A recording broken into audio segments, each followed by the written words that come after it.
როგორც იცი, ნიჭი არის ის პრივილეგია, რაც ადამიანს დაბადებიდან მოხვდება, რაღაც იდუმალი და იშვიათი კურთხევასავით. მაგრამ რა მოხდება, რომ შენს წინაშე ასობით სხვადასხვა ნიჭი განვალაგო, როგორც თამაშში, და შენ გაქვს უფლება აირჩიო ნებისმიერი. თუმცა ჯერ უნდა გკითხო, რომელ ნიჭს აირჩევდი, რომელიც ყველაზე მეტად შეცვლიდა შენს ცხოვრებას. მოგესალმები ჩრდილიდან, მე ვარ კაგე. დღეს გაგიზიარებ თუ როგორ შეგიძლია საკუთარ თავში ხელოვნურად შექმნა ისეთი პრივილეგია და ისეთი დონის, რომ ბუნებრივად ნიჭიერ ადამიანსაც კი დაჩაგრავ. ბავშვობაში ძალიან გამიტაცა ერთმა იაპონურმა ანიმემ, სადაც ბევრი ჩხუბი იყო. რა თქმა უნდა, თავს მთავარ გმირად ვხედავდი. ვიბრძოდი ჩრდილებთან, ფანტაზიასთან და უფროს მეგობრებთან. ერთხელ მამაჩემთან სასიკვდილო ბრძოლის დროს შევნიშნე, რომ ის აბსოლუტურად ყველა დარტყმას მიბლოკავდა. როცა ვკითხე როგორ აკეთებდა ამას, მან იმის მაგივრად, რომ უბრალოდ ეთქვა ზედმეტად ნელი და ლაძირაკი ხარო, სხვა რამ მიპასუხა. შენ ყოველთვის იქ უყურებ, სადაც დარტყმას აპირებ. ეს ერთი წინადადება შემდეგ წლების განმავლობაში ჩემი საიდუმლო უპირატესობა გახდა. სკოლაში როცა ბიჭებთან ვჩხუბობდით, მე უკვე ვიცოდი რას აპირებდნენ. შემდეგ მოვიდა პარკური, ტრავმები, ტაიკვანდო, კრივი და ყველგან ერთი და იგივე ისტორია. სხვები ამბობდნენ, ამ ბიჭს საბრძოლო ხელოვნების ნიჭი აქვს. მაგრამ სიმართლე სხვა იყო.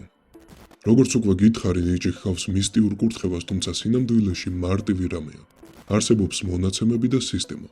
ბუნება არ გვაძლევს კრივის ნიჭს, ხატვის ნიჭს ან ბიზნესის ნიჭს.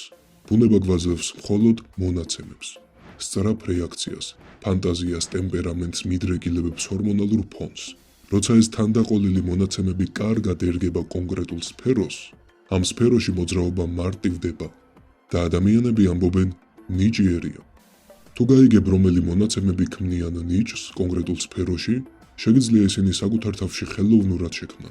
ჩემ შემთხვევაში ანიმემ ფანტაზია გამინვითარა, კარგმა რჩევამ პრივილეგია მომცა. შემდეგ სხვა სფეროებმა რაღაც გვერდითი უნარები შემძინეს და როდესაც მივედი ახალბედების რიგში, აღმოჩნდა, რომ ყველას ესეთი ბაზა არ აქვს. მაგრამ ამ ბაზის გაუცნობიერებლობის გამო მე ვჩანდი ნიჭიერად, რაც როგორც უკვე გითხარი სიცრუეა. უბრალოდ წარსულში ისეთი ინტერესები მქონდა, რომლებმაც გვერდითი უნარები შემძინეს. ამ გვერდითი უნარების ერთობლიობა კი დასახელდა ნიჭად. მოდი სხვა მაგალითზე აგიხსნე. ხატვა. ახალბედა მხატვარი რომ ვიყო, რომელიც უნიჭოა, ასე მოვიქცეოდი. სოციალური პლატფორმების დახმარებით ყოველ დღეს შევავსებდი მაღალი ხარისხის მხატვრული კონტენტით. ეს განავითარებდა ჩემ გემოვნებას და ფანტაზიას.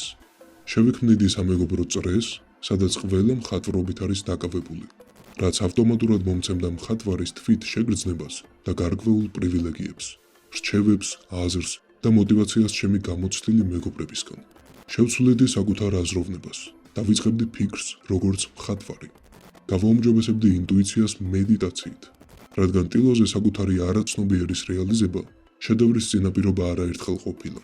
შევისწავლდი სიმბოლიზმს და ასოციაციებს, რადგან ნამუშევრებისთვის სუბიექტური ფასეულობა მიმეცა, რაც საზოგადოებაში ძალიან ფასობს. რაც მთავარია, ყველაფერი, რაც ჩამოვთვალე, არ მოითხოვს დიდ დროს, ეს მოითხოვს ცხოვრების სტილს. შედეგად რამოდენიმე თვეში გავხდებოდი ის ნიჭიერი, რომელიც აკადემიის სტუდენტებსაც კი აღემატება, რადგან მე არ ვისწავლიდი უბრალოდ ხატვას, მე ვისწავლიდი იმას, თუ როგორ ვიყო მხატვარი. ეს კი უდიდესი სხვაობაა. ნიჭი არ არის ლატარია, რომელიც ზოგს ერგო, ზოგს კი არა.